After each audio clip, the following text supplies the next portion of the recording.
Just give me a few seconds. I'm going to share the YouTube link to everyone now, and then we can start. So I think we'll start on exactly 4:05. So, okay, we're live on YouTube.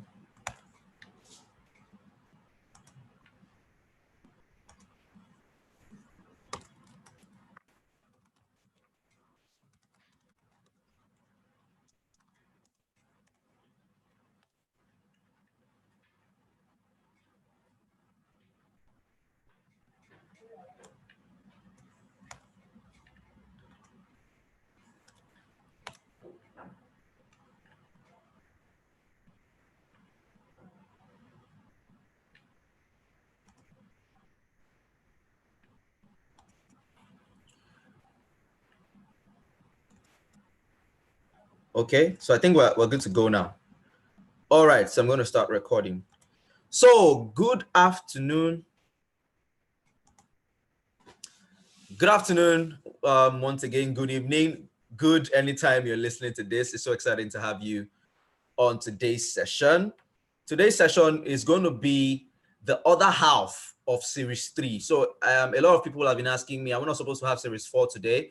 No, we're having series 3, The Matrix. So series 3 is the only piece in the project that has a twin version, right? So we have series 3, The Case, and series 3, The Matrix, and that is what we're going to be having today. So I'm going to quickly share my screen, and we're going to jump right in. Don't forget to share your energy. Let us know where you are listening in from. We have leaders from all over Nigeria on this call, and it is an exciting time to share again our vision of the future, right? So, you know, I'm a big believer in identifying problems, but I'm a bigger believer in proposing solutions to the problem. Those who have worked with me before know that there's one thing I say. I tell them, yes, I know that you know this problem, but don't come to me with problems. Come to me with the problem and a proposed solution. So series 3 is my proposed solution to all of the dysfunction that I've been analyzing since series 1 and series 2 of the Venture Matrix of the Future of Africa project, right? So today we're talking about the metrics, right? So the matrix is coined from the project itself, which is the Venture Matrix, which is how do we create a system independent of the existing system, but betters the system that is already existing. So it's like if you have less beautiful, it's just like saying if you have a big house already existing, how do you create more rooms within that house to make sure that we can house more people and do more stuff? That is basically the concept that we're trying to run with here, right? So that is why it is called series 3, The Matrix. So in the other series, The Case, we were developing, analyzing, evaluating what is the economic case for this problem. Why do we need to solve this problem, and why do we need to solve it this way, right? Is there anyone solving the problem like this already? And is there any way we can learn from that and then adopt it into our own context? So that is what the last series 3, The Case, was about. And this series is about a proposed design. So this is actually a design approach to solving the problem. Is what they call what's this stuff now? Design thinking. Yes. So this is a design thinking approach to how I think we can solve the problem. So we're going to jump right into the article, The Venture Matrix for the Future of Africa. So let me know your expectations in the comment section. Share your energy. I want to know how you're feeling. I want to know what you're looking forward to learning. I want to know how you are experiencing it on your end of the world, right? So what inspired this piece is that I feel like the biggest disservice that was done to our generation was just this one question. Remember the power of questions that we discussed in series 1 or series 2? Yeah, no, series 2. We discussed the power of questions and questioning the norm in series 2, right? There's this one question that all of us were asked, right? If you're on this call, I'm sure you were asked. If you're a Nigerian or even probably an African in this age, we're probably asked that question. And that question was, what do you want to be when you grow up? I feel that one question, as it did this generation a disservice, and this is why. The right question would have been, what are you passionate about? What problem are you passionate about solving? Or what problem do you think excites you enough that you want to take it on and solve? Now, the first question, which is what do you want to become when you grow up, already limits you to the existing options that you already have. So if you notice, when you're younger, you say, I want to be a doctor, because most times you go to the hospital, you see doctors, right? Doctors look like the life that you wanted to have. Unknown to you that before doctors were existing, something existed before doctors, which is what? A need for medicine and healing. And people decided to solve problems, and it became what we have today as medicine, right? So we have lost that fundamental connection to the root cause and root inspiration of what we have as our world today, which is the passion for solving problems, right? Based on what you're interested in. So please, if you're on this call, in the future, when you start having kids, don't ask them what they want to become when they grow up. Introduce them and expose them to the nature of the world. Allow them understand the nature of problems in the world, and look at what excites them that they want to devote their time, their energy, and their resources to solving. That is how we can build the future. So that one question, as simple and as, you know, as normal as it seems, you know, this did us a discredit in this our generation. So we need a new generation of leaders who are passionate about solving problems, who are passionate about creating who they become by the kind of problems they can solve, and not just by aspirations and self-interest. You know, I want to become a doctor, I want to become a lawyer, I want to become I want to become an astronaut. No. Look for a problem you are excited about. Don't, as I said, please don't take my comments as controversial or as antagonistic, right? I'm not saying being a lawyer or a doctor is bad, but I'm saying let us connect to the root cause, right? Before you become a doctor, ask yourself, what kind of problems in medicine and health do I want to solve? Is it the problem for kids, so you can focus on pediatrics? Do you understand? Or do you want to solve, do you want to be a surgeon? You want to help people, you know, commend and manage their anatomy and all of those things. When you devote yourself to problems, that is how you actually develop and define the future. So that is one discredit that we need to, you know, shake ourselves from. So let's jump right into the article, right? It was the year 2005. I must have been 10 years old when a conversation between me and my dad became the catalyst that I would like to ascribe to this piece. You know, this piece is about creating that enabling environment that we discussed in series 2, right? So this is a proposed. So that is why in this first paragraph, I try to enlighten the reader on my understanding of environment, because at every point in my life, I have had to change environments, different types of environments for one reason or the other, right? So just read with me. So I had just had a rich dad, poor dad moment with my dad. So Rich Dad Poor Dad is a book by Robert Kiyosaki, right? It's one of the favorite all-time known books of this generation about financial intelligence, right? So I was making a reference to that had that kind of moment, because in the story, he had two mentors. One was his dad, who was not very rich, and then another was a mentor who was very rich, and then, you know, he called both of them his dads. So his dad was a poor dad, his mentor was a rich dad. So he told the story about a conversation he had with his rich dad, and that is what I used as a reference in this piece, right? So I had just had a rich dad, poor dad moment with my dad while in front of the passenger seat of his new car as we drove to our new house in Agbara Residential Estate. So it was a period where my dad had hustled really hard. He had gotten a new car. It was a Hyundai Jeep, I think, at the time.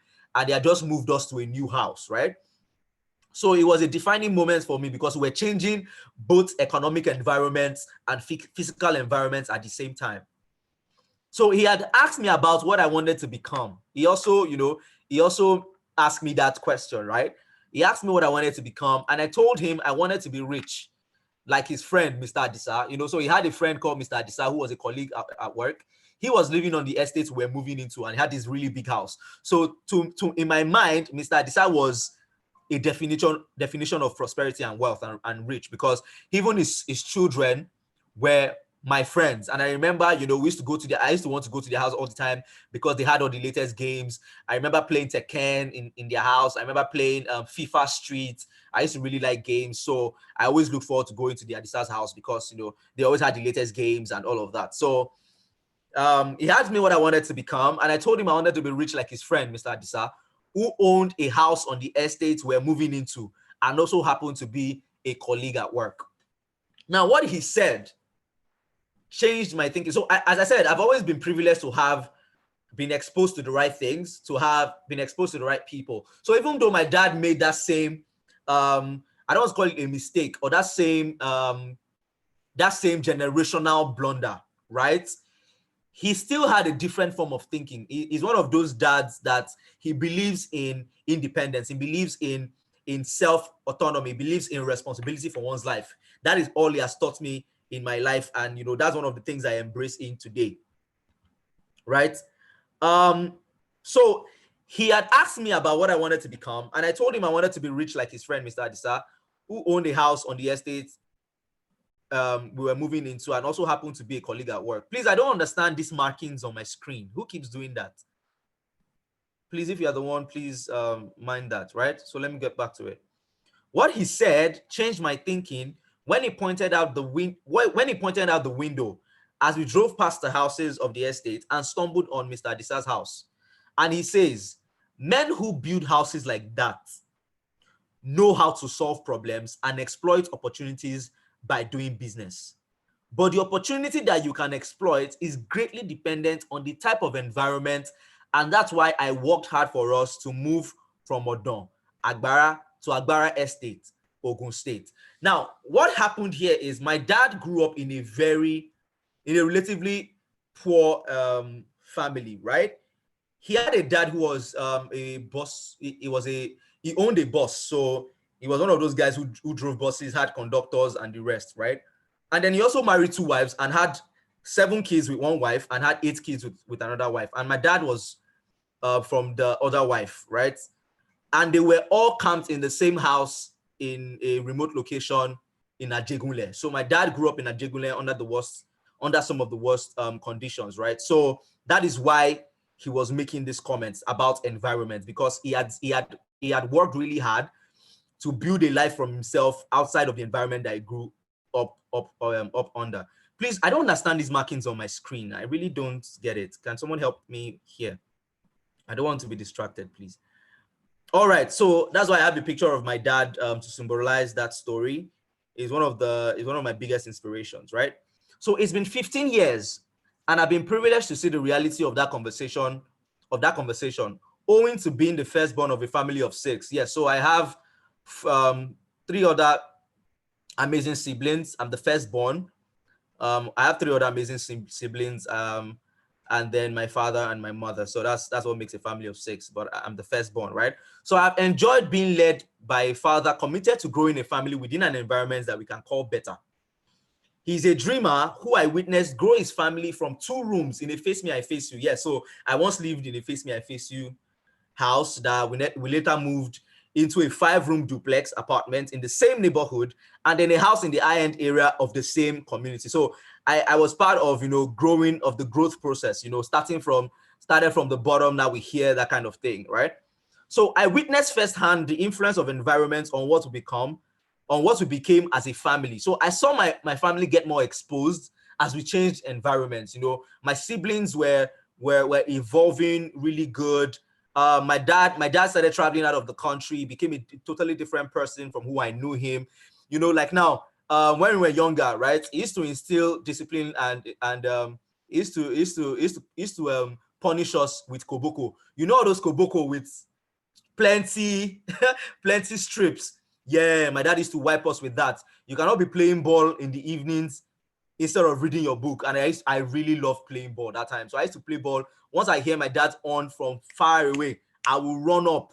So, but then my dad evolves to become someone that negotiates with us now. So he doesn't tell us what to do. He negotiates. He says, oh, this is how I feel. You should do something. And I think you can take it or not. Right. So he evolved, he got more exposed. So I saw the influence of environments on how my parents were changing, how my siblings were changing, my friends were changing, and all of that, right? So I know the power of environments on the outcomes of people, right? So that's why I said I witnessed firsthand the influence of environments on what we became as a family, most especially the transitions of my siblings within this environment. These differences were most evident in areas like schooling, which exposed me to the difference in realities between an environment and an enabling environment. So there's a difference between an environment and an enabling environment. As I switched from Arise and Shine Primary School, Odon, Agbara, to Damtops Primary and Secondary School, Morogbo, and then switched from Command Day Secondary School, Ojo Barracks. Yes, I was in a military school. I so missed that, right? I switched from Command Day Secondary School, Ojo Barracks, to Federal Government College, Ijaniki, Lagos. As my dad eased off his desire for me to grow within a military environment, when he started feeling like he was being treated like a bloody civilian in his own house. So I spent only, I think, 1 term or 2 terms at Command Day Secondary School, Ojo Barracks, and I was already behaving like a soldier, right? I was shouting at my dad. I was overly confident. I felt very, I felt very military. I felt every other person was a civilian. You can't talk to me anyhow. I was very small, but I was commanding a lot of bragados. I was a very tough character during that time. Just one semester, just one term, which was like 2 months or 3 months, I had spent under a military environment. I was already behaving like a soldier, right? That's the influence and power of environments, right? It's just like this same story of Tarzan. If you know the story of Tarzan, you'll be able to connect to this power of environments. So the story of Tarzan was a child who was left, the same story of Tarzan and Mowgli, right? Children who were born in the jungle and then grew up to start behaving like apes, right? They were human beings, but they were behaving like apes because they were in a jungle environment. So environment is really powerful, right? In fact, in psychology, there's something we call the nature versus nurture argument. It is still existing to today, that which variable, right, most impacts the outcome of every individual in the society. Is it nurture or nature? I am of the belief that it is nurture, right? Some people believe it's that the nature of everything will always still find itself, right? But I believe with enough nurture, with principles like conditioning and all of that, you can actually twist that conversation. So in his own house. So I had already transformed into the character of a cadet with constant yearly matches and autonomy by the end of my first term there. He would laugh when he reads this. So my dad was already complaining like, just small time you spent in military school. Yeah, like I was shouting, as in, like, I would have yelling matches with my dad. My dad would be calling me and I'll be telling him I'm busy, like I'm doing something, and I'll be shouting, right? And all of that. So it was like, no, this cannot happen. You're in my house, you're still under my rules.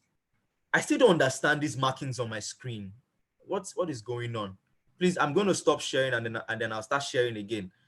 I don't know who keeps marking my screens.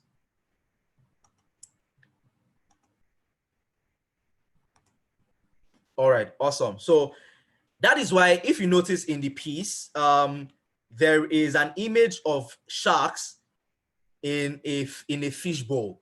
So if you can't experience the fullness of the shark in the environment of a fish bowl, because the fish bowl was not designed to host the capacity of a shark, right? So that is why this image is illustrating this. Putting sharks in a fish bowl is the wrong environment, right? In fact, according to some research, right, if you put a shark inside a fish bowl or an aquarium, right, it limits how much the shark can grow, right? Compared to leaving the shark in the ocean, it grows, by a very substantial amount in size, in strength, and in health, right? So that's the power of environment. So that's why we need to focus on creating an environment. Still talking about environments, that's why we have aquatic animals, right? So those animals are defined by their environment, right? We have terrestrial animals, right, where the environment defines, the capacity of that entity. So let's get back into, today is very long. This is very long, so I need to read it really fast. So as relates to our discourse, An environment is an active relationship between the tangible and intangible resources that define, number one, the quality, and number two, the quantity of opportunity that can be accessed according to the speed, scope, and size of change happening per time intervals within an ecosystem. Right? Let me take that again. I know it's a mouthful, but it's really simple to understand. An environment is an active relationship between the tangible, the things you can see and hold, and the intangible resources, the things that you can't see and hold, that define, number one, the quality, and number two, the quantity of opportunity that can be assessed according to the speed, scope. Speed means, how fast. Scope means how wide. And size means how big. So accessed according to the speed, scope, and size of change happening per time intervals within an ecosystem. So every environment is always hosted within an ecosystem. So for terrestrial animals, right, human beings are just players within an ecosystem hosting what? That environment, right? So there are two interchangeable concepts, right? The concept of an ecosystem and the concept of an environment. An environment cannot survive without an ecosystem. Every environment has an ecosystem. Do you understand? So it's just like your house. Your house is the house that you and your parents live in, right? Is an environment, but the ecosystem is the real is the estate that your house is placed, is the community that your house is placed. So your house cannot exist without that estate. Please, if you understand what I'm saying, I need to see your comments in the chat section saying wisdom, wisdom, wisdom. Go, go, go, go, go. If you understand what I'm saying, I need to see that so that I can know that you are following me. Can I see those comments in the comment section? Tell me wisdom, wisdom. Go, go, go, go. Okay, okay. People are understanding. Okay, awesome, awesome. Right? So I put in the bracket saying an ecosystem is the host of this environment and is a result between. So the difference between an environment and an ecosystem is that an ecosystem is the interaction of different environments working together towards what? An outcome, right? So an ecosystem is the host of this environment and is a result between the interaction of all the mentioned variables towards achieving the purpose designed for the environment. If you still don't understand this up to now, don't worry, you understand it later. So these tangible assets that define an environment are systems and structures, or what you know as infrastructures, resources, and people, while the intangible assets are culture, value systems, competencies, skills, those kind of intangible stuff are the things that define the intangible aspects of an environment. However, an enabling environment, right? So that we understand what an environment is. Do you understand? So, however, an enabling environment is an environment designed. So this one is designed specifically.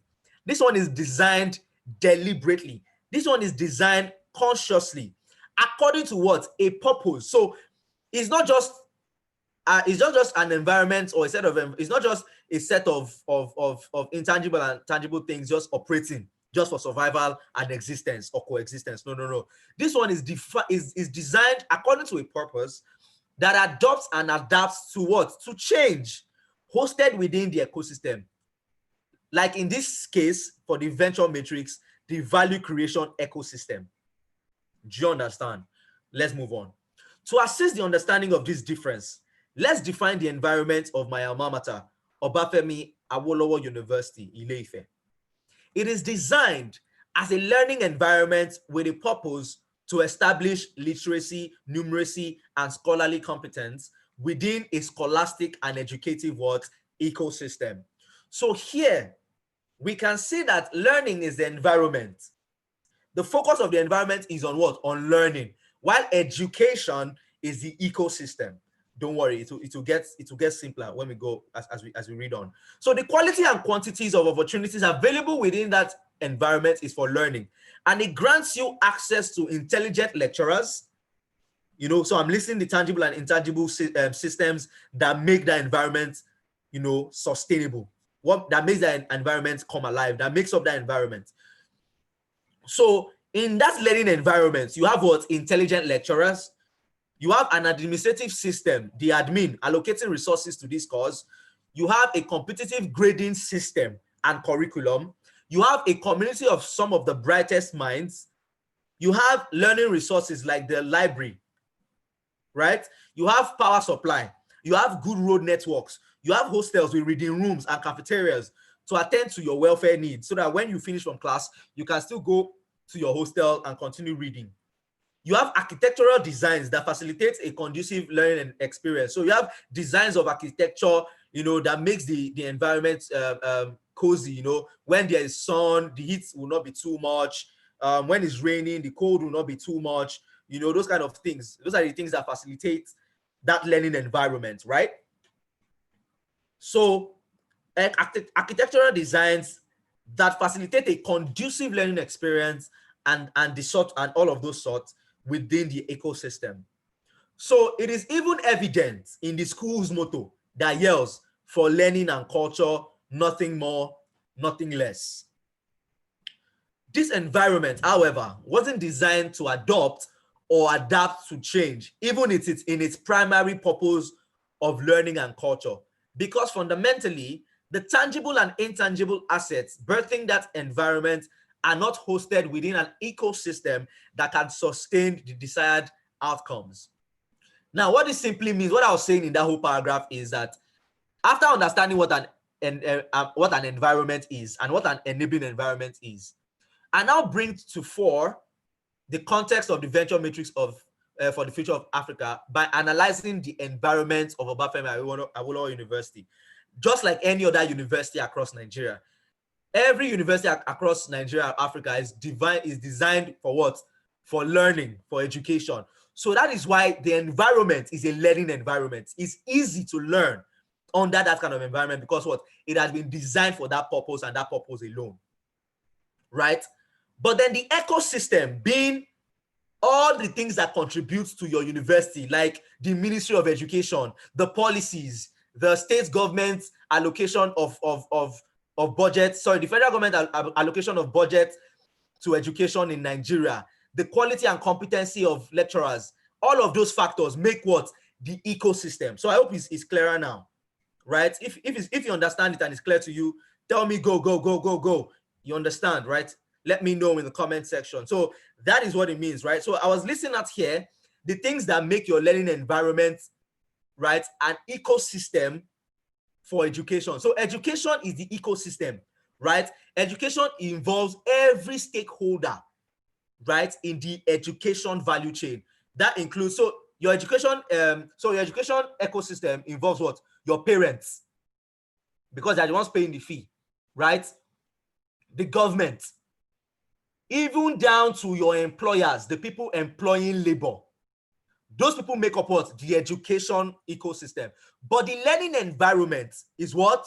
Your university. So you need to understand that difference, right? So I'm saying that for every university in Nigeria, across Nigeria and even Africa, most of them are designed for what? For a socio-political purpose of education. Someone is marking again. I don't know who's doing this and I don't know how to stop it. We don't have time. I don't know why people keep doing this.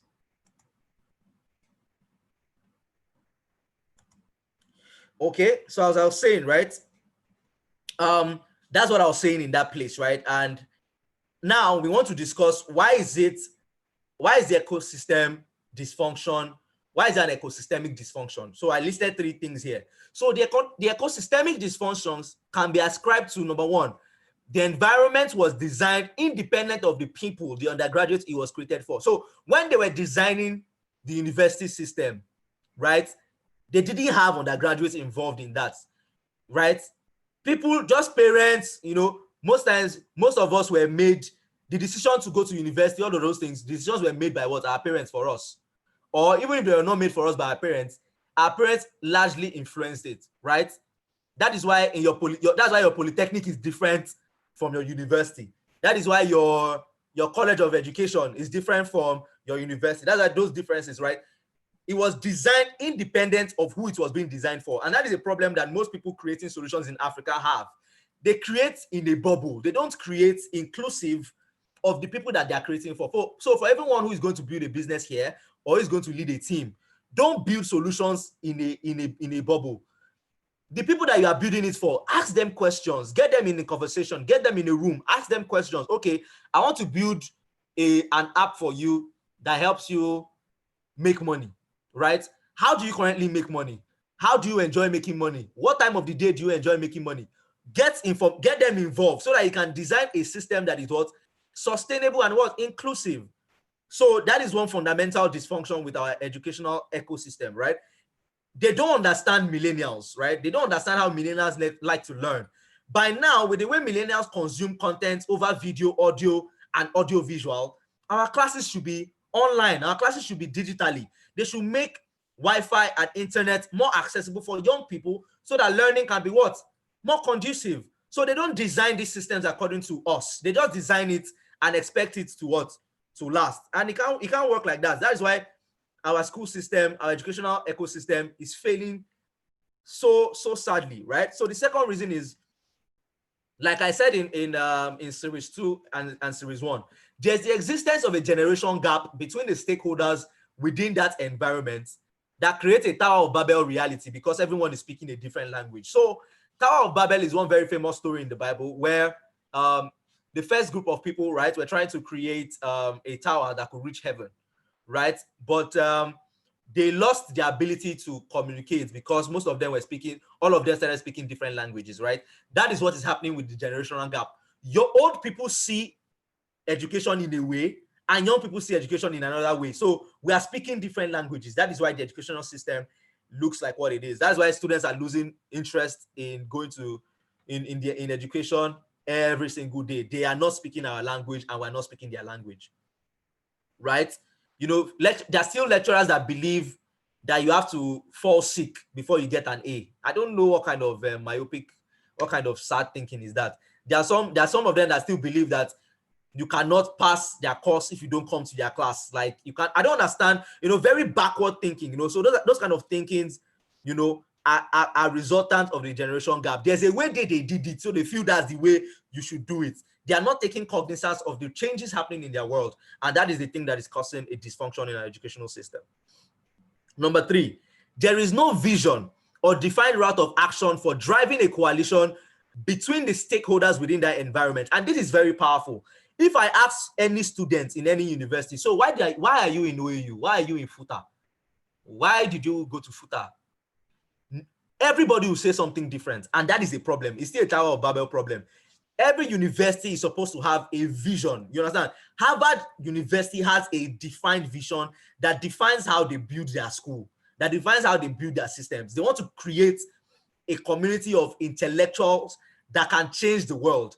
That is how they are able to do Harvard Business School. That's how they are able to do Harvard Law School. Because they have what? A vision that everybody in the school as students are aware of. Do you understand? But we don't have that in our universities across Nigeria and Africa. Even where we have it, it's not sustained. It's not a cultural thing. It's just a thing that you just say with your mouth from your prospectus. And you know, things don't. You can't grow an ecosystem that will be healthy that way, right? So just to buttress that point, there is no vision or defined route of action for driving a coalition between the stakeholders within that environment. That's why if you notice, there's one thing that's consistent across our universities.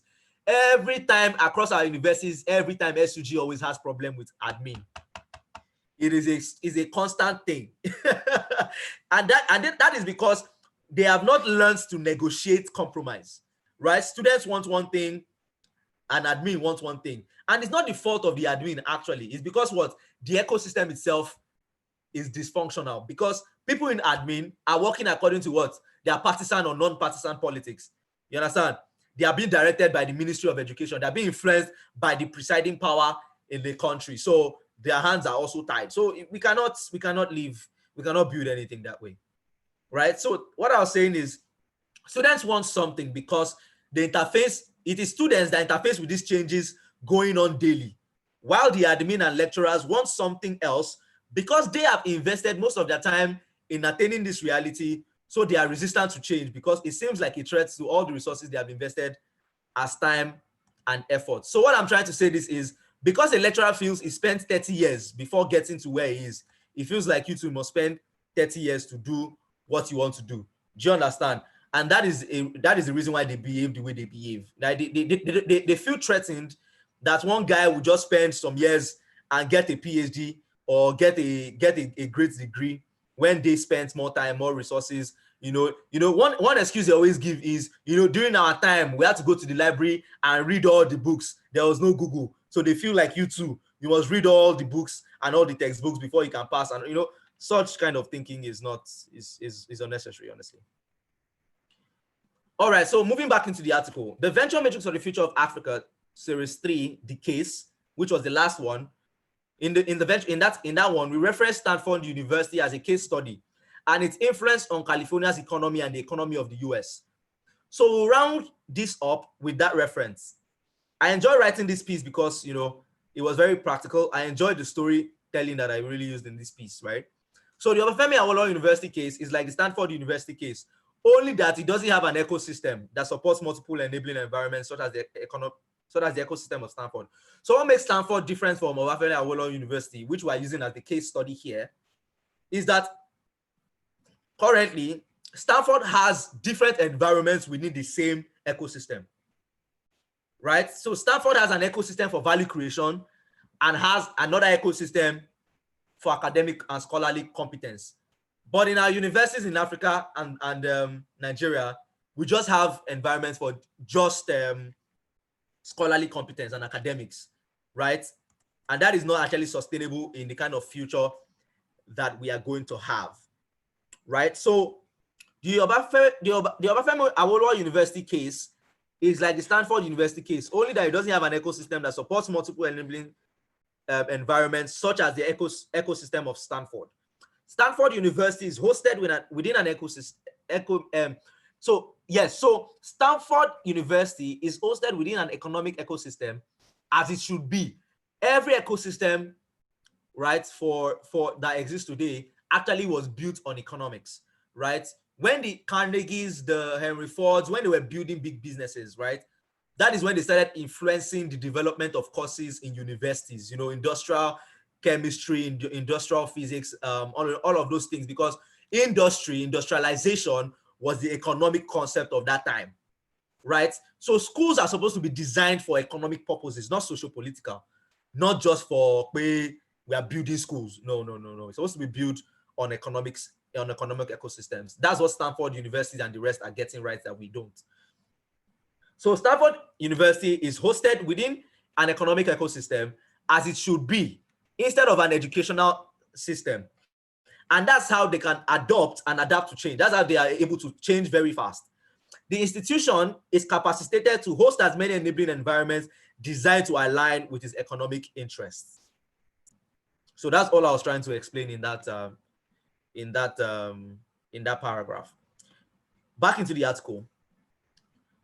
The Venture Matrix for the Future of Africa is being developed to address this ecosystemic dysfunction. So it's not just a university that has a dysfunction, it's the ecosystem itself, right?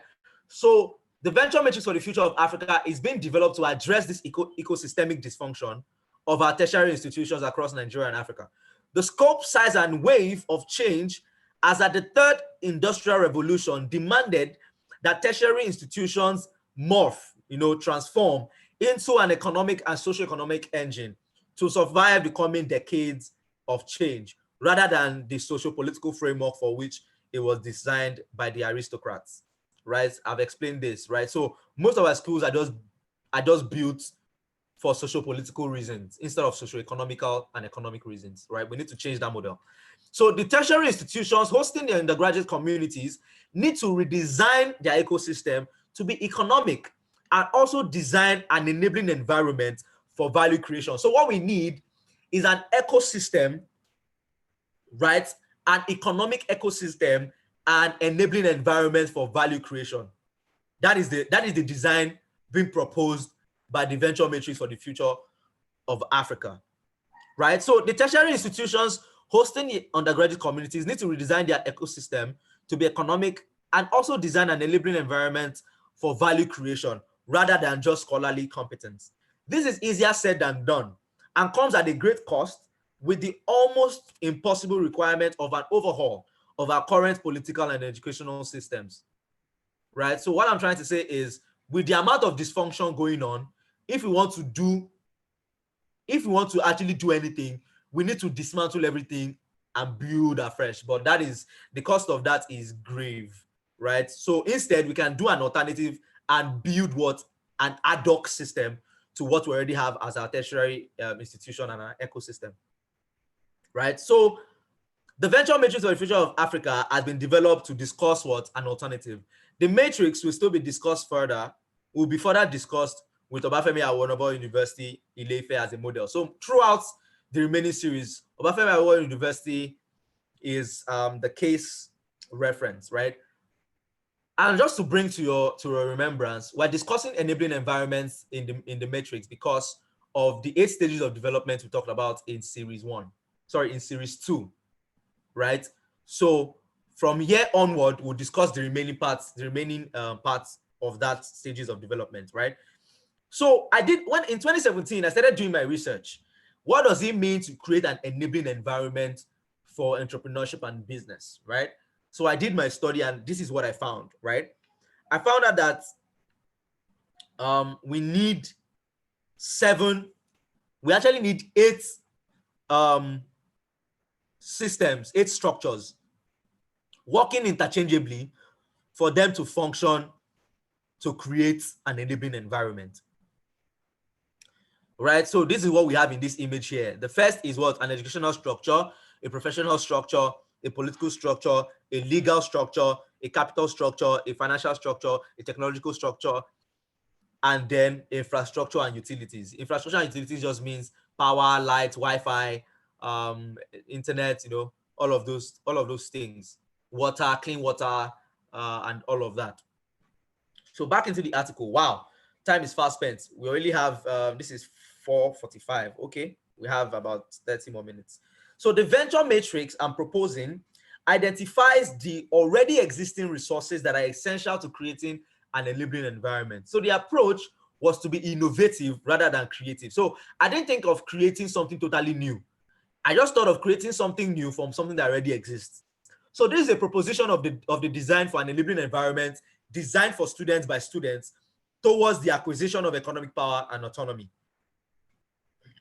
So creating an enabling environment for value creation in this economic model would require 7 structures or 8 structures, as I clarified, 3 dominant values. Now, these 3 dominant values, I purposely left it out of this article because it will be extensively discussed in the book to be published in September, in possibly the last week of September. So I'm going to be publishing a book based on this project in the last week of September. So in that book, I will discuss the 3 dominant values, right?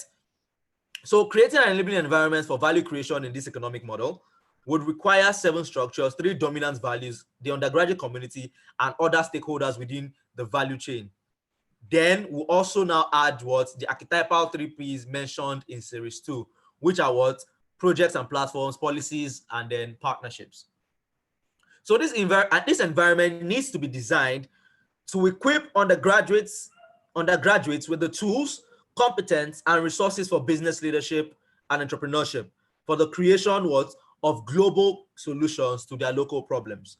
So during my research, these 7 structures, according to the order of development, aside infrastructure and utility, during my research, these 7 structures, according to the order of development, aside infrastructure and utility required are number 1. So to create these structures, right, we first need an educational structure.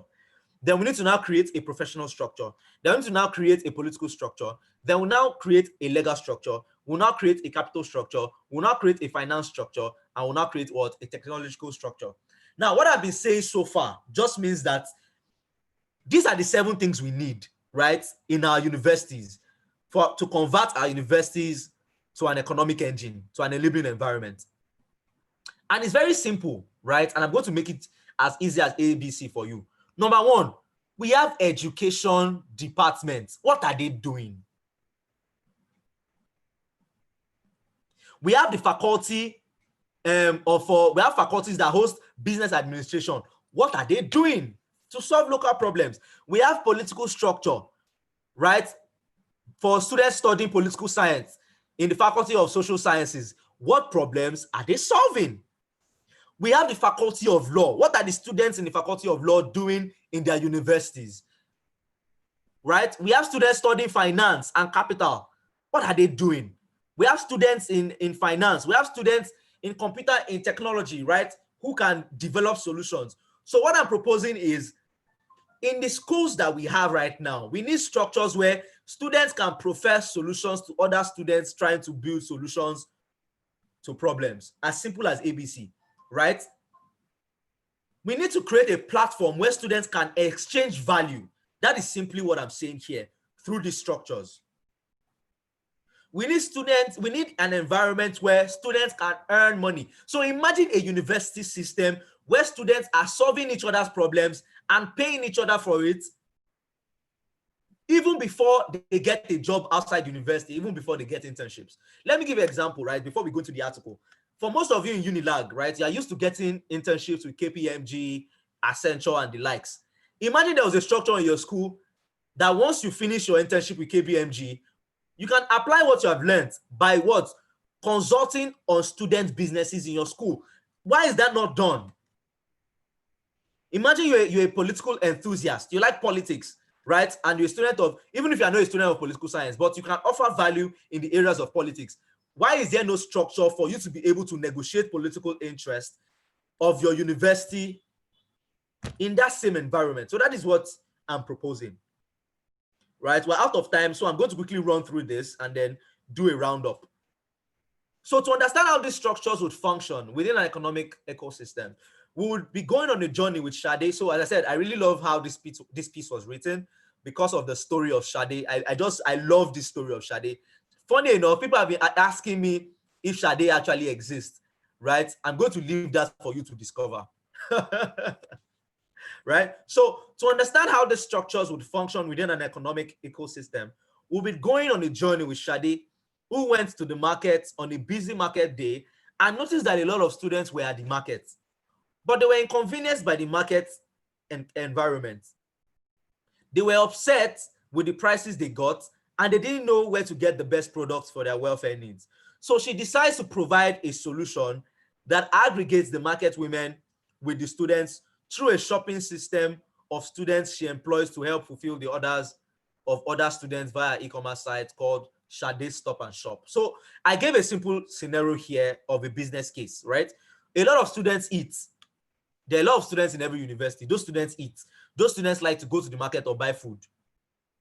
So imagine there's a Sade who saw this as a business opportunity and employs students, or sorry, so as I said, right, the business case should solve a local problem. So imagine Sade goes into the community of Ife and looks for young people who have dropped out of school, or students who are young people who are looking for a job, and employs them as errand boys and errand girls. All they do is that they help students to go to the market. Imagine that. Now she knows that students like to be hip, technology and digital. So she creates what? A web-based solution where students can order for food, order for groceries, type in what they want, right? And then she will have young people, either students or indigenes, fulfill those orders for the students. That is what this simple story is about. But because she's smart, she understands that she's in the e-commerce sector. So she's like doing Jumia, but for going to the market. It's as simple as that. So she will employ local labor from the indigenes. She will make money from students, and then she'll make students' life easier and better. So students can go to class and read their books without worrying of going to the market. As an amazing solution. In fact, I don't know if somebody steals this and does it, I'll be proud of the person, and I'll personally help the person develop this because it's a really exciting idea, right? So let's go into the article. We don't have so much time. Wow, we're already almost out of time. So as I said, we're going to use Sade Stop and Shop as a case study to understand this concept, right? So number one, in the educational structure. So in this matrix, education is designed to ignite vision that inspire deliberate action and not just overload with information and linear forms of assessments. It's not just cram la pro, no. In this structure, systems are designed to inspire confidence and equip candidates to think creatively and critically to solve problems. So this education is achieved by 4 primary systems, which are what? Literature, media and entertainment, mentorship, and community exchange. In this case of Shade, Shade will need to learn how to build a business. She would need to access a resource bank of knowledge tailored to context. And this is very important, right? And this is a problem that we're experiencing in Africa, right? A lot of, as I said, narrative problem. A lot of Africans who are doing and building businesses don't tell us their stories. So the African business climate is different from the European climate or the Asian climate. The way we do business here is different. The needs and wants of customers here is different. You cannot treat people here the same way you treat them in the US or the UK. So we need our own what? Our own contextual knowledge, our own knowledge created in our own form and likeness, right? So we need people who have built businesses in our schools or built businesses in our schools that have become, you know, what has become, to give us that knowledge base. How did you build? That's why I'm so excited about the next version of these online calls, where we'll be inviting people who have built businesses in their schools to come and tell us how they do it. What are the practical tools you used? How did you survive building such amazing businesses, even when there was no enabling structure in your school, right? So we need resource bank, that knowledge bank, you know? So people like now, you know, like for my school, Jobberman, right? We should have a structure where the builders of Jobberman can share their knowledge of how they build Jobberman. So any other person trying to build something like that, a tech solution, can easily access that knowledge resource bank easily, right? Instead of going on YouTube and Udemy and Coursera, right? So that is it. Please mute yourself, guys. Oluwatobi Messi, please mute yourself. You were warned to do this.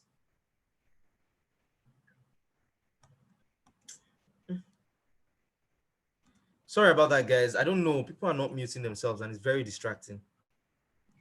All right. Sorry about that. Yes. So back into the article, right? This educator, okay, in the case of Shade, Shade will need to learn how to build a business. She would need access to a resource bank of knowledge tailored to context. She would need a fun way to access the information through watching movies about business and reading business magazines like Forbes. So every university should actually have their own magazine where people can, you know, their own magazine, their own market research, their own market research, their own data, you know, and things like that, right? In their schools, you know, read Forbes and all of that. So she would need to be in a community. So she needs a community where she can validate her ideas and get them criticized. So remember the awakening of communities, right? So she needs that kind of thing. She needs Startup Grind. She needs the Hot Price community. She needs all those kind of communities where she can share ideas, right? And other brilliant people like her can say, oh, Shade, we like this idea, but we think this is how you can do it better. This is what we can do, is right. In fact, they also now form the first market. So when Shade has taken all the things she has learned and used it to build the solutions, she doesn't need to look for how to launch. She can launch it with the community and they can say, oh, wow, Shade, we really like this, but we think you can do this, change the color, change the font, all those kind of things, right?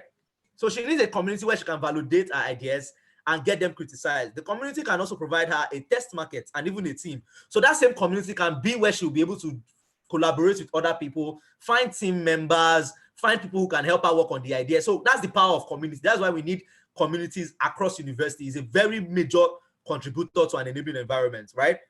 We need those communities in every university for them to achieve this model. So that's the power of community, right? Then she would also need a network. She will also need access to a network of mentors, right?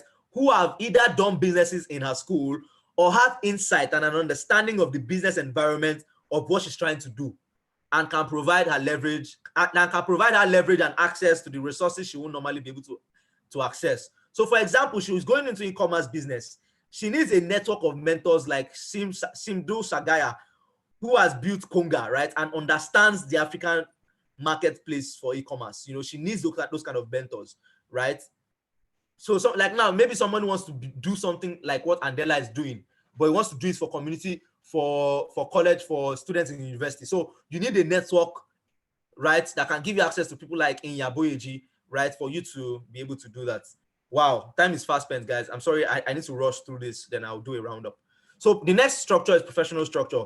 In this matrix, Shade would need help with investor relations, understanding the risks of her business, evaluating the market size of the opportunity, and she needs to know who our customers are through some market research. While she's designing her business, she will need to validate her ideas and develop a business model plan, and later a business plan when she wants to grow. Shade will need a business support system that will be accessed through a system of business consulting student enthusiasts like herself who can apply their wits to a business case within the market. The money generation model for that market. So I actually need to explain that. So like students like me in school who are already excited about business, who are already exposed to business consulting, we needed platforms like that where we can help people like Shade.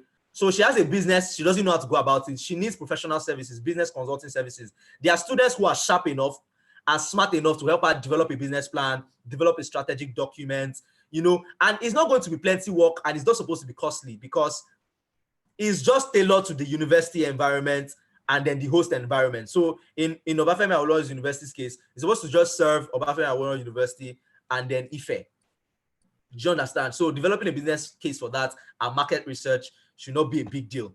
It's not be something that you are paying so much money for. That is why I talked about how do students now make money. So through this platform, the money generation model that makes this work is that the services will be affordable because the way you make profits in this environment is within the with how you make money and profits in this environment is within the ecosystem that supports volume. What this was trying to say is the model for this is that students have to work with what? A low price and make more money by doing more jobs. So for example, instead of charging 100K or 50K per document you develop, you charge 2K, 5K because you know that every time you can get up to 10, 20 or 50 students trying to start up a new idea. So that is the business model under this kind of environment, right? So that's what I was saying there. The next structure is the political structure. This structure refers to the unit that interfaces between the undergraduate community and the administration to develop policies and a constitution that creates an enabling environment for businesses like Shade's. This structure also creates this kind of, so another thing that we need to talk about is we need to create our own taxing system and our own constitution. That is the job of the political structure. So we need to create all those political instruments to make sure that we have control over that environment and it is enabling for entrepreneurship and value creation. Right? So we need to, that's in this structure, we'll talk about taxes and the rest. Because of course, as I said, we're building this with business instincts, right? So I'm not saying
hello guys, I'm so sorry about that. Something happened. I'm so sorry, my laptop died. That's very strange. I'm so sorry about that. But yeah, I think I could have even.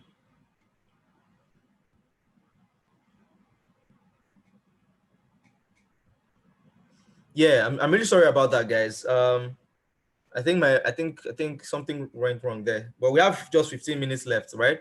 I'm sorry about that. I'll round up really fast. So as I was saying, the political structure. I'm sorry, let me quickly see if I'm streaming on YouTube. Does anybody know if I'm streaming on YouTube? Okay, we're still streaming on YouTube.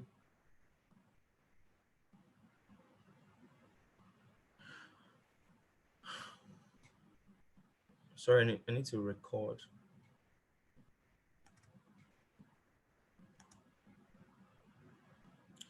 All right, so this structure refers to the units. So political structure. This structure, I think that's not where we stopped. So this structure also creates its kind of taxing system and regulations to protect investors and support the university's needs and some commission remissions to the university's government. Yeah, so as I was saying, we're not just building this for fancy. We're also building this to what make sure that the university benefits from it, right? So we are going to do taxes. We're going to do taxes. We're going to give the university commissions for them to also benefit in the economic value creation that we are involved in, right? So this system would also be responsible for managing and allocating the resources required to transform the undergraduate community to a market economy. It will consist of students who are think tank enthusiasts, skilled in the art of policy and engagement with the stakeholders of the university, the host community, national intra-university, and international relations. Sade's business will need to be held accountable to a system of taxes, regulations, and a constitution that directs her dealings as a business leader. So they are responsible for, putting in the necessary policies, regulations that regulate how students can build businesses within those environments. So they are the ones to negotiate with state government, federal government, the local community government on how to make sure that the ecosystem continues to support that environment, right? So the next one, the legal structure. Legal structure is a unit of legal enthusiasts committed to implementing the demands of the policies and constitution through the drafting of contracts and compliance of regulation. So these guys are the guys in the faculty of law or just guys who enjoy law, right? Forming that structure where they can create contracts, they can provide legal advice, right? And they don't need to have gone to law school to be able to do this. You understand? They just need to be able to understand, how to, like now, most of them have chambers, most of them have communities, you understand? So just how do we create intellectual property rights within this small framework, right? So we need to develop our own legal systems, right? Built off the legal systems that already exist, but then can allow students in law and legal enthusiasts practice what they already know instead of waiting till, another extensive period in law school before they start making some cool money and all of that, right? So as I said, the major aim of this proposition is to create a platform where students can exchange value, where students can give and get value, right? So you create solutions to people's problems, you get paid for it. That is the simple fundamental idea behind the matrix. So the system is also responsible for the protection of trade secrets, intellectual property, and market positioning against direct and indirect competition locally, intervarsity, nationally, and internationally. So it's supposed to be is ecosystemic. So one legal system in one school partners with another legal system in another school to exchange ideas, have summits, talk about how the legal framework is assisting their outcomes. So Sade would need legal advice, right, to help her understand the business climate, protect her business assets, secure her against the possibility of violations in her business conduct, and in compliance to legal demands drafted by the political structure. The capital structure. Sade has been educated on how she can build a solution to a business. She has gotten the professional advice. She has an understanding of the resources accessible to her as an undergraduate solving a problem with economic benefit, and she has gotten legal advice to help her position her business in a healthy and competitive position that will make her investment worthy and attractive to investors. But even though all this has been able to validate the visibility and economic potential of her business, she would need what? She will need capital. So we need a structure where students can help manage capital, right? So capital here would operate according to three systems. Number one, reputation, skill, and investment facilities, either debt or equity, right? Or convertible loans and the rest. So the capital structure is responsible for designing the best investment portfolio, beneficial to investors and business leaders. So what this means is, like, you know, they are the ones that define how investors can invest and how to structure the businesses to be investment worthy. As simple as that. And remember, these structures are not just solving problem. Don't worry, when we move on in series, you understand the two parts of the undergraduate community. So the undergraduate community is made up of two classes. There's the innovation class and the economic class. Economic class are the mass of the students who are not interested in creating anything, who are not interested in doing business. They just want to read their book. They just want to go to class. Then there's the innovation class, the my types, the one who want to create, right? But for that undergraduate community to work, everybody has to partake. So you don't like to go to class, that's fine. There's a space for you here, right? We'll learn about that during the rest of the series. So for people creating this structure, they are serving both the innovation class and then the economic class. Let me give you an example.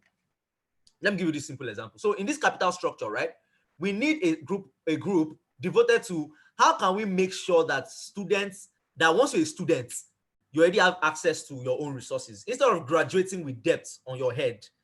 And by debt, meaning that they pay school fees from year 1 to year 4 or year 6, but you're going out with 0 naira. That means there's debt on your head.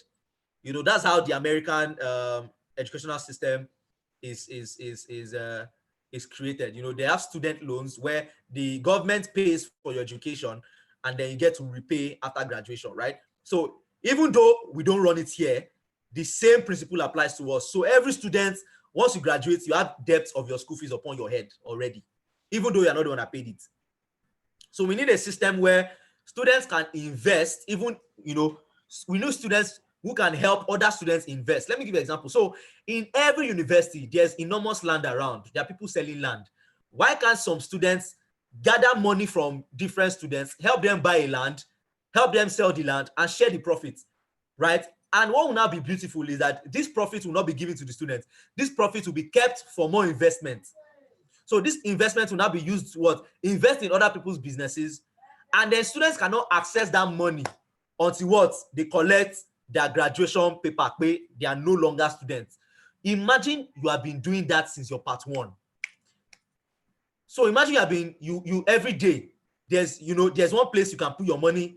They'll tell you just bring 5K. You don't need to put plenty money. Just bring 5K. Every month you can drop 5K. We'll help you invest it in one land property or in one in cryptocurrency or in one other this thing, right? We can lose money, it's fine, right? But our own is that we're devoting our mind, our resources, our efforts to making sure we protect your own capital. Imagine that. So from your part 1 to your part 5, imagine how much you'll be graduating with. You will not even need to look for a job. That is what the capital structure is supposed to be devoted to. That is the kind of system we need in our universities, right? Wow, this is almost 5:15. Guys, I need to rush. So capital here will operate according to, so I talked about the 3 types of capital we need: reputation capital, skill capital, and investment facilities. So I gave an example here. The capital structure is responsible for designing the best investment portfolio, beneficial to investors and business leaders. Shade would need reputational capital in terms of the type of investors who would be actively involved in the business, aside providing money. So we don't need, for this kind of model, we don't just need investors who have money. We need investors who have money and know the market and are interested in what they are investing in.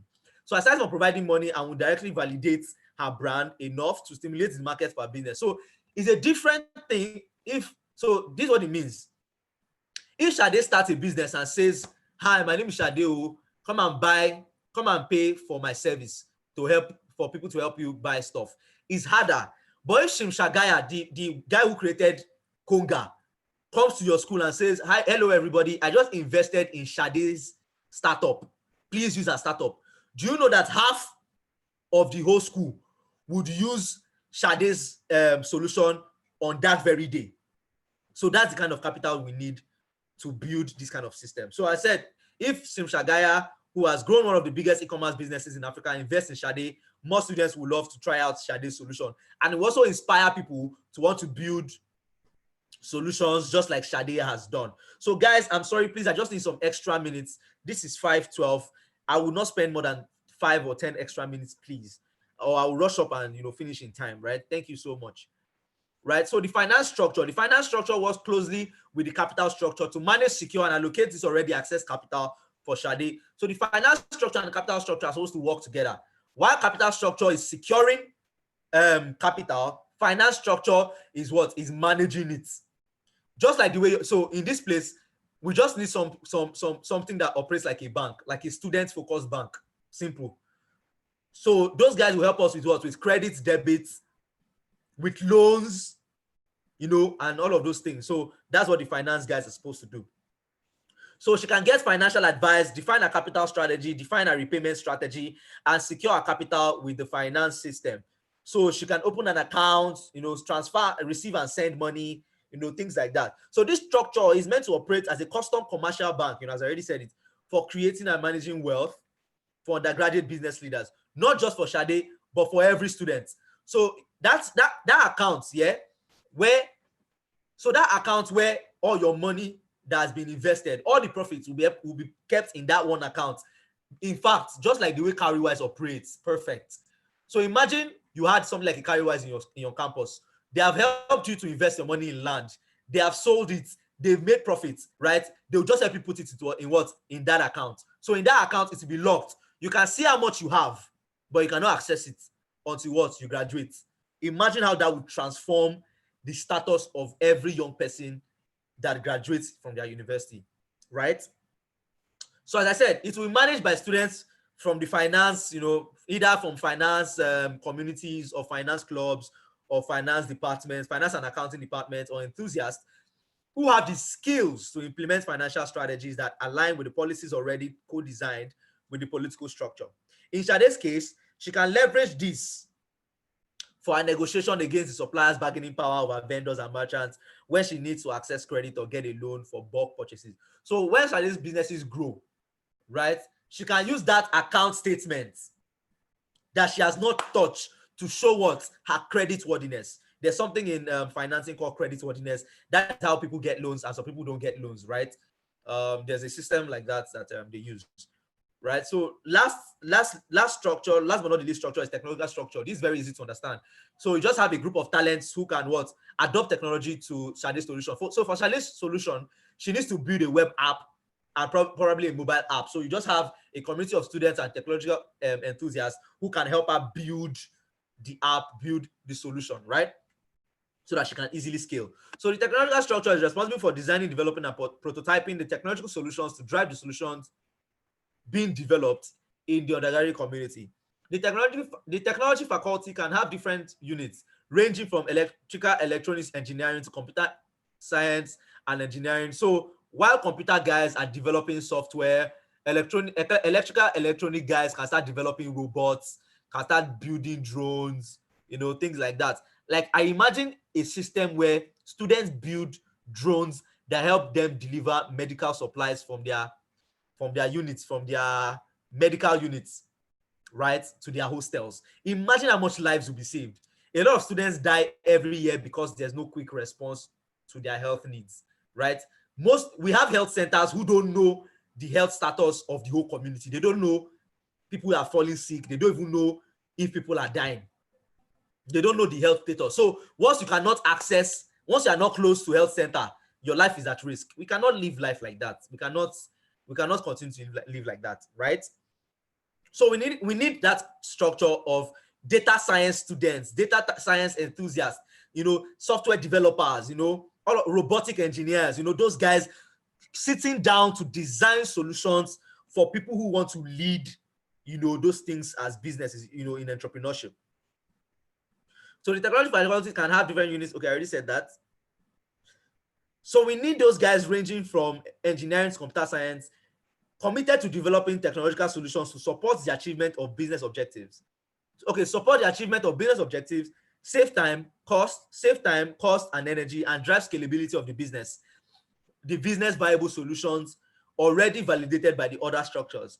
In Shade's case, Shade would need a web development solution to attend to the customer base and other technological innovations for our businesses for her business's processes while she attends to the vendors and merchants within her logistics teams. So imagine she's employing about 100 indigens from the local community. She cannot handle that manually. She needs tech to help her run that, right? So back into the article. The major conversion with my proposition of this enabling environment through these structures is about economic power, which is the only real power that can create, fuel, and sustain a transformative economy. The real power that can cause the social change needed to create an enabling environment, an enabling economic environment within the existing educative ecosystem within our universities has to be designed for the shift to the democratization of economic power. What democratization of economic power means, power is easily accessible by anyone, anywhere, instead of just being positioned or owned or allocated by just one unitary source, right? We need to decentralize the power. Everybody should be able to have access to economic power. That's what this system would do. So imagine a platform where students can earn all this kind of value. So if a student, you don't like all this entrepreneurship stuff, you just want to read your book, right? You are still getting wealthy because once you can put your money in this structure, you know that what? You know, you have access to prosperity. Well, you know, money is just piling up for you. All you just need to do is graduate, and then you can access the accounts and withdraw the money anytime. So the capacity for people to be well equipped to explore the opportunities compared to the current economic environment, because it provides, okay, sorry. So I said the real power can cause real change needed to create an enabling economic environment within the existing educative ecosystem within our universities has to be designed for the shift to democratization of economic power. That means the capacity for people to be well equipped to explore their opportunities compared to the current economic environment where people are handed what kind of opportunities they can explore based on already defined variables of outcomes. So that simply means that we don't need any system anymore where because you studied law, you'll be treated differently because somebody else studied Yoruba engineering, right? I always like to say Yoruba engineering. So we don't need those kind of systems. It's not inclusive enough, right? So we need everybody to be treated equally, or not equally per se, but equitably. I think that's a better word, because equality is let me not start the argument. So we need a system that supports equity, right? Where everybody feels included and taken care of. So this environment is defined as an enabling environment because it provides a platform for undergraduates to create, share, and exchange value in forms of goods, skills, and services that earn them economic power to create wealth and explore opportunities that align with their ambitions and existential realities.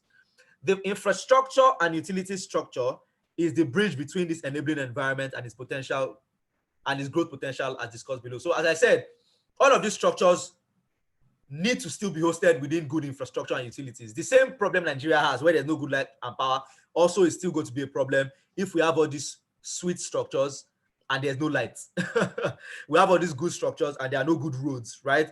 We have all these good structures and then we don't have access to good water or any of those things. So infrastructure and utilities are still a major part of this, right? And how we'll solve this, remember our taxing system is that we'll drive this through what our internally generated revenue. So imagine you build businesses, right, in this environment, right? You'll be taxed, right? And it's your tax that will be used to create all this. So imagine a student-funded internet provider, right? Funded by students to always have access to Wi-Fi. That is an amazing world to live in. And I promise myself I'm going to work very hard to make that a reality, right? Students have so much power they don't even know, right? So this is a very essential structure needed within the ecosystem, but it's not a direct responsibility of the undergraduate community until the taxing system and other internally generated revenue resources are consolidated to maintain the already existing infrastructures and utilities provided by the university. So as I said before, right, I'm creating a system totally independent of the university government. We don't need their money. We don't need anything. Let them just allow us do what we want. That's why this proposition is designed this way. So we will even be giving them money instead. It's like I say, we are paying them tax for doing what we do, right? But this tax will be used for our mutual benefit. So they can put it, they can do corruption, it's fine. They can pocket it, it's fine. Just make sure that we have access to light, we have access to good environments, everywhere is clean, we have water, so that we can do our work, exchange money, and be happy. That's what we are saying, right? That's what I mean by that, right? So Sade's taxes grant her access to a road network that reduces her cost of transporting. So build good roads for us, right? That reduces her cost of transporting her goods and also reduces her business costs when she has enough capital. So she will not have to be thinking of how to be repairing bike and car all the time, right? She has enough capital to get goods directly from the school's farm, right? When she's doing more volume. Sorry, excuse me. Whew. So her taxes also grant her the right to access a workspace, business resource library, and power to ensure that she can keep up with her daily operational needs as an undergraduate building a business that profits her university. So as you can observe through the piece, my proposed economic engine is to be built independent of the state or federal government. This is because through history, we have been shown that innovation always precedes regulation. And in a peculiar environment like ours, regulations haven't been very pro-innovative. That is why the regulations are to be managed by the government system most proximal to these structures, i.e. the political structure and the university administration. Those are the only two people that need to work on this goal of utilities and infrastructure. So the major confluence between the state or federal government and this ecosystem is a partnership with the university administration to achieve these three objectives: provide and allocate resources in international relationship and funds to incentivize business leadership for business leaders and social innovators; create an enabling environment through state pro-university policies that incentivize creators and protect investors, right? So this one talks about rise of institutions, right? Like what we'll be talking about in tomorrow's session, series 4, the rise of institutions. So the way banks have NDIC, right, to insure banks against capital loss. So that is where we'll need federal government to assist us, right, so that they can protect our assets and give investors more confidence to invest in what we are doing, right? So by giving power to the university structures and institutions to create our own ecosystem through licenses, so government should give us license to do these things, regulations, and other authority facilities to democratize power, right? Who keeps doing this on the screen? There's no more time. Number C, provide the required infrastructural resource to sustain the ecosystem after enabling environment has been created, e.g. good road for the moving of goods created, power, and security, right? So those are the things that we need within this enabling environment, right? So to round up, the next piece in this series, the Venture Matrix for the Future of Africa Series 4, discusses the next stage of development, which is the rise of institutions. The rise of institutions refers to the relationship between the 7 structures and the other variables mentioned to create and drive this enabling environment for business leadership to thrive. And the archetypal 3 Ps, which are projects or platforms, policies, people, or partnerships, required to sustain this environment through the stages of development, indicative of a transformative economy. So there's a call to action, right? Just like the example I gave in this piece, Sade's Shop and Stop, outline something like this with an idea tree or brief description, then break the process down into 7 stages. I would like to know the impact of an enabling environment on an idea you have. Please share in the comment section. So the call to action is think of a business idea like I just did with Sade, right? And then break it down according to these structures that I've discussed with you in the enabling environment. I would like to know in the comment section, right? So that I can understand that you know what we have spoken about. So this is 5:30. I'm so sorry for taking extra time. We've come to the end of today's session. Thank you so much for spending and giving me this extra time. It was another great session with you guys. Adios.